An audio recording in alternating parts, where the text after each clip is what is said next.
We have searched the cosmos for answers, black holes, dark matter, God particles. But what if the true problem of the universe was never out there? What if the real mystery was control of minds, of meaning, of fate? And what if one man solved it, not with a telescope, but with a throne? They told us the universe was built on forces, gravity, time, energy, entropy, that motion governs matter, that mathematics is the only language of the cosmos, that we humans are small, mere particles in a grand silent machine. But they forgot something more invisible than dark energy, more powerful than the speed of light, and more real than any scientific law. Power is the universal constant, not gravity, not light. Power, you see, from the moment humans stood upright, we did not seek truth. We sought control, over fire, over land, over each other. We looked up at the stars and didn't ask, what are they made of? We asked, can they guide us to conquer more? That question, that thirst, is what drives civilizations. Not curiosity, not peace, not understanding. It's power that expands borders, power that writes history, power that rewrites truth. And while some men were busy decoding equations, one man was watching the world through a different lens, a Machiavellian lens, where the laws of physics did not apply. In his world, the strong did not fall. The ruthless did not orbit, they commanded. They bent the universe not through formulae, but through force, deception, and mastery of perception. He understood that human behavior, the very thing scientists try to rationalize, is not random, not chaotic. It is strategic, predictable, governed by invisible threads, and those who control those threads control the world. Because here's what the philosophers won't tell you. Truth does not move people, power does. You can show a man the facts, prove him wrong, even expose the flaw in his beliefs, and he still won't move unless the power structure around him forces him to. Men don't change because of logic. They change because of pressure. Influence, threat, desire, power, and here's the real twist. Even those who think they're free, who think they think for themselves, who reject power in favor of truth, they too are trapped in a power game. They just don't see the hand that's moving them. Now imagine someone who not only saw that, but used it. Someone who stopped asking how the universe works, and instead asked, how do men work? Because once you know that, once you see the code behind their actions, their hopes, their fears, you don't need to move the stars, you only need to move them. He studied power like others studied physics. He knew that people don't follow the smartest leader, they follow the strongest voice. That weakness, no matter how well intentioned, invites conquest. That silence, unless calculated, leads to disappearance. So he spoke, not with volume, but with presence, not with noise, but with timing. And every word was engineered, not to express, but to command, because to him, power was not just dominance, it was structure. It was the law that governs all relationships, the father and the child, the ruler and the people. The lie and the believer, even love, is a hierarchy disguised as harmony. He realized that while others believed in universal balance, he could create imbalance to rule. That disorder, when orchestrated correctly, leads not to collapse, but to dependence. People don't need peace. They need something to fear, something to follow, and someone to blame, and he gave them all three. Where others saw randomness, he saw structure. Not in atoms, but in influence. Not in stardust, but in systems.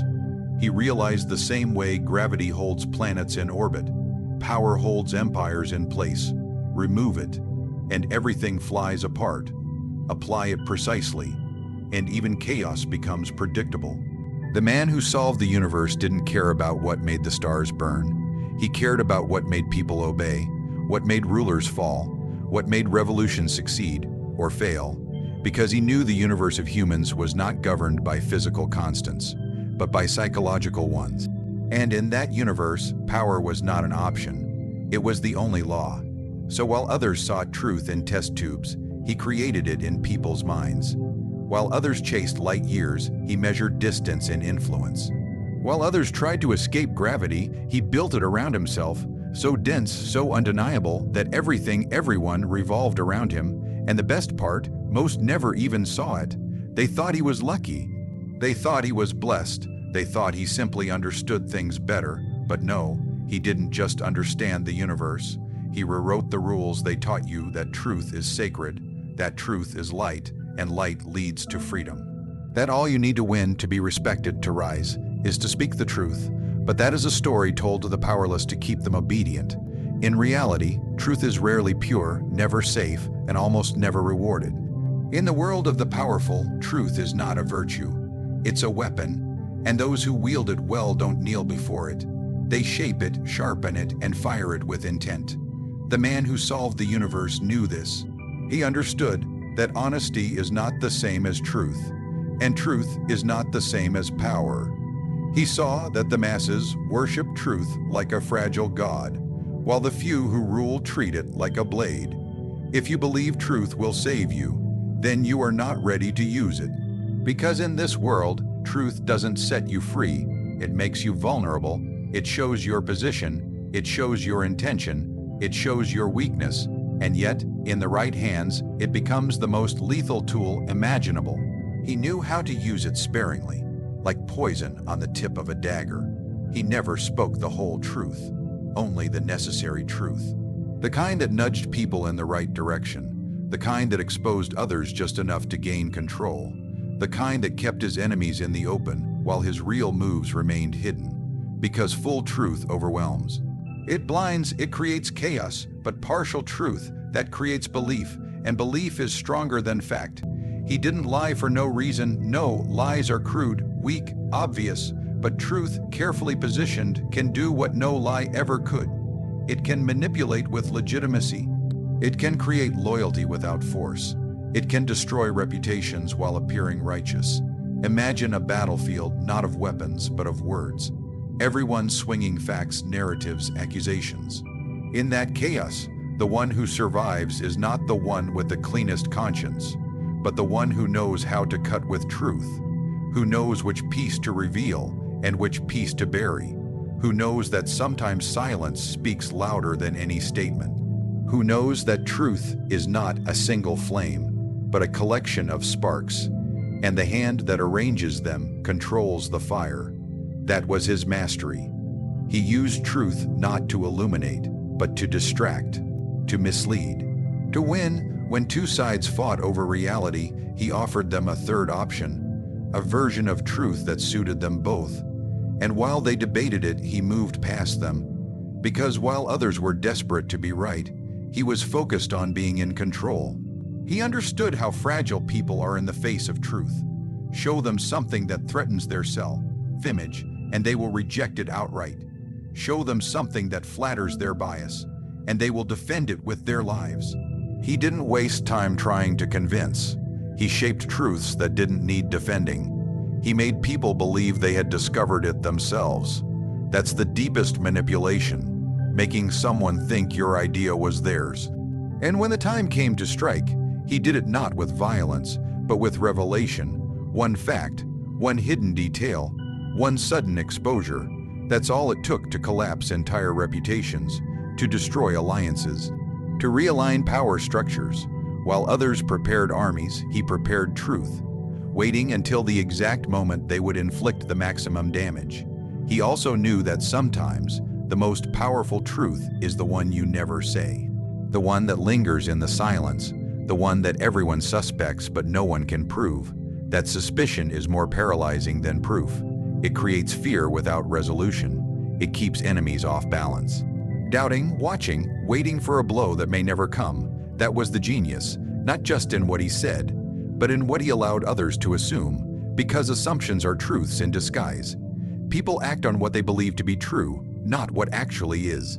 And when you control those beliefs, you don't need armies, you don't need laws, you don't even need loyalty, you just need perception. So he became a master of the well-placed truth, the surgical reveal. The controlled confession, the strategically timed leak, never all at once, never fully clean, always just enough to tilt the scale. Truth was never his goal.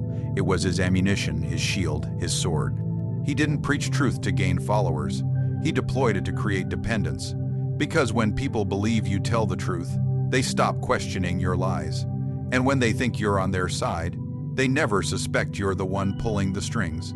Look around you. At the governments, the systems, the institutions, the flags, everything seems structured, clean, organized, as if some divine architect sketched blueprints for how the world should function. But look closer and you'll see the cracks. Look deeper and you'll see the blood. The truth is, what we call order is not natural, it's not balanced, it's not even fair. It's manufactured, and almost always by someone willing to do what others would not. The man who solved the universe knew this. He didn't buy into the illusion of order. He wasn't impressed by it, because he saw what others refused to admit, that behind every stable society is a silent force, someone ruthless enough to maintain the lie, someone cold enough to tighten the screws when things threaten to fall apart, someone calculated enough to let the chaos in, only to be the one who cleans it up. Most people crave order because it gives them safety, predictability, a sense that someone is in control, but they never ask who, they never ask how, they never ask what had to be destroyed to build that sense of peace, because the answer would shatter their illusion. The answer is, the calm they enjoy was built by fire. He saw it. He understood that every peaceful street, every national anthem, every polite debate is only possible because someone long ago chose violence, chose control, chose silence over justice, perception over truth. He knew that systems don't form on their own. They are shaped, and the hands that shape them are rarely kind. Order is not the opposite of chaos. It is chaos rearranged by power. And those who understand this don't waste time trying to please everyone. They don't waste energy begging for consensus. They create structure by force and then teach people to call it peace. He studied history not to admire it, but to deconstruct it. Every empire that lasted wasn't held together by wisdom. It was held together by fear disguised as stability. Every golden age was built on bones. Every legend was shaped by men who didn't care about fairness. They cared about control. The man who solved the universe took that knowledge and applied it. He didn't try to fix chaos. He used it. When others ran from disorder, he welcomed it. Because he knew something the rest didn't, that chaos is useful. That panic makes people malleable. That fear turns thinkers into followers. He understood that when people are scared, they don't want the truth. They want leadership, and it doesn't matter if it's real. It only matters if it feels like order. So he gave it to them. He created enemies so that people would accept restrictions. He designed crises so he could offer solutions. He pulled the strings of chaos so that when he presented structure, it felt like salvation. Not manipulation, he realized that order doesn't come from balance. It comes from winning. Someone has to rise, someone has to fall, someone has to be quiet so another can speak. That's not injustice. That's how systems are maintained. That's how order stays alive. And when others tried to make things fair, he made things functional, efficient, predictable. He didn't believe in equality. He believed in hierarchy. He believed that for a world to work, not everyone can be a leader. Not everyone can be heard. And those who pretend to build equal systems eventually fall to the ones who build real ones. Ruthless, simple, tight, and enforced. He didn't just play the game, he rewrote the rules and made others thank him for it. He gave people roles to play, ideas to follow, enemies to hate, and heroes to worship. All of it carefully placed. All of it controlled, and that is how he built his order, not on morality, but on psychology. Because people don't follow rules because they're right. They follow them because they're afraid to break them. People don't obey systems because they trust them. They obey them because they're scared of what happens when those systems collapse. He made sure they never had to face that fear. He kept the illusion alive. Order to him was not a goal. It was a tool, a theater, a stage on which chaos danced but never escaped. And while others tried to create harmony, he created structure that served him, that protected him. That lasted because it was built on force, not hope. He made people believe in the structure so deeply they forgot who built it. They forgot who decided what was acceptable, who defined justice, who drew the lines. And when anyone questioned the system, they were crushed not by rebellion, but by the very people who believed in it. Because the greatest trick the powerful ever pulled wasn't hiding behind the curtain. It was making the curtain sacred, making the structure feel holy, making people protect the very cage they live in, because it gives them a sense of order. For centuries, we believed the mysteries of the universe were locked inside atoms, stars, and equations. That if we could just understand quantum mechanics, decode time, bend gravity, or simulate reality, we'd finally uncover the master key, the final puzzle, the ultimate theory of everything. But the man who solved the universe knew something the physicists didn't. Something the philosophers ignored, something the saints refused to accept. The final problem was never science, it was people, because the real universe, the one that governs your life, is not the one outside you. It's the one made of choices, fears, motives, desires, of dreams bought and sold, of illusions accepted as facts. This universe is not measured in light, years, but in lies, not expanded by black holes, but by ambition, not ruled by mathematics, but by manipulation. He understood that while others were staring into space looking for divine order, human beings were stumbling through life with chaotic minds, predictable in their weakness, repetitive in their patterns, fragile in their emotions, and desperate to make meaning out of nothing, desperate to belong, desperate to follow something or someone so they don't have to lead themselves. He didn't need to master physics to understand the laws that matter. He needed to master them, people. He watched, he listened, he studied how crowds behave, how beliefs are born, how ideas spread like viruses through minds too lazy to question. He didn't care how stars were formed. He cared how followers were. Because the truth no one wants to hear is this: humans are programmable. The same way machines follow code, people follow narratives. You just have to write the right story, repeat it enough times, and wrap it in emotion. Once you do that, it becomes reality, not because it's true, but because no one dares question it anymore. He didn't study morality. He studied motivation. He knew people didn't move because something was good or bad. They moved because it was necessary, urgent, rewarding, or terrifying, and so he engineered necessity. He created urgency. He offered rewards, and when needed, he became the fear. Others tried to save the world with honesty. He saved it with strategy, because he saw people for what they were, not angels, not demons, but survival machines. Predictable under pressure, loyal when afraid, blind when comfortable. He didn't judge them. He used them not cruelly, efficiently. He knew that you don't convince people with facts. You convince them with identity.